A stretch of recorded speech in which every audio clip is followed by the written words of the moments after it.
You know that as a fact. So everything you just stated, you just said was a misstatement, which we're accustomed to from you. Everything that I stated was a misstatement? Yes, because the cases were dropped.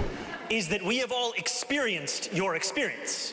The issue is that we experienced you taking a $5 million book deal while you sent seniors to their deaths in nursing homes. The issue is that we experienced you cutting funding for the MTA to send money to upstate ski resorts. The issue is that we saw you give $959 million in tax breaks to Elon Musk. The issue is your experience.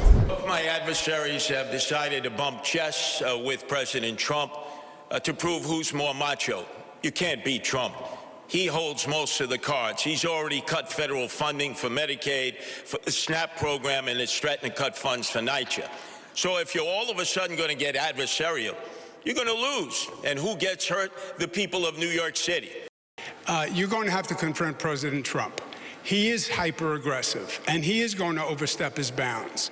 And you are going to have to confront him. And you can beat him.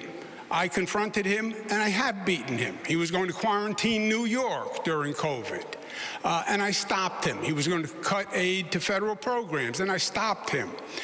Look, Donald Trump ran on 3 promises. He ran on creating the single largest deportation force in American history. He ran on going after his political enemies, and he ran on lowering the cost of living. If he wants to talk to me about the 3rd piece of that agenda, I will always be ready and willing. But if he wants to talk about how to pursue the 1st and 2nd piece of that agenda at the expense of New Yorkers, I will fight him every single step of the way.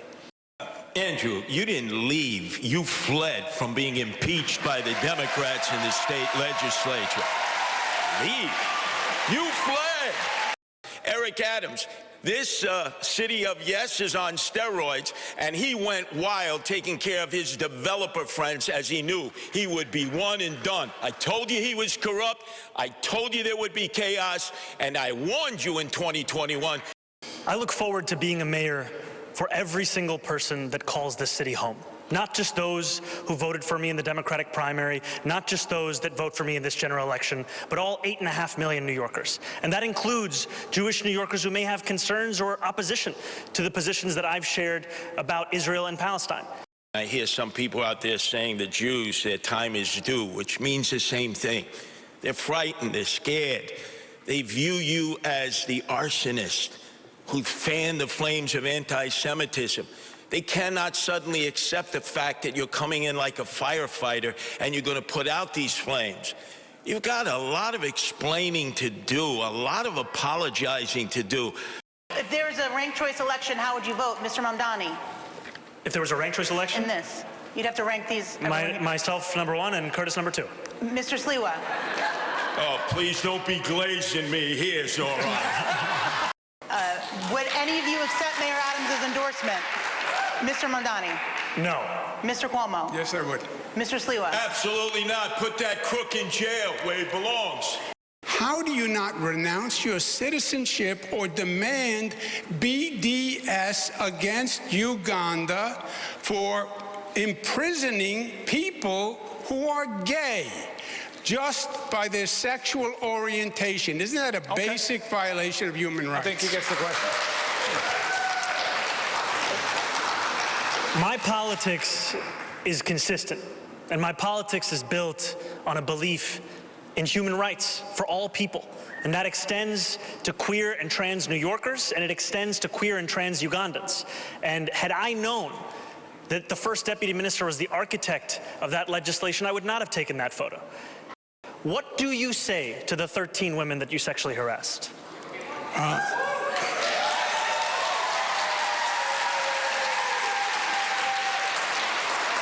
If you want to be in government, then you have to be serious and mature.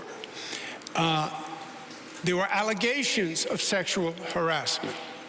They were then went to 5 district attorneys, fully litigated for 4 years. The cases were dropped, right? You know that as a fact. So everything you just stated, you just said was a misstatement, which we're accustomed to from you. Everything that I stated was a misstatement? Yes, because the cases were dropped.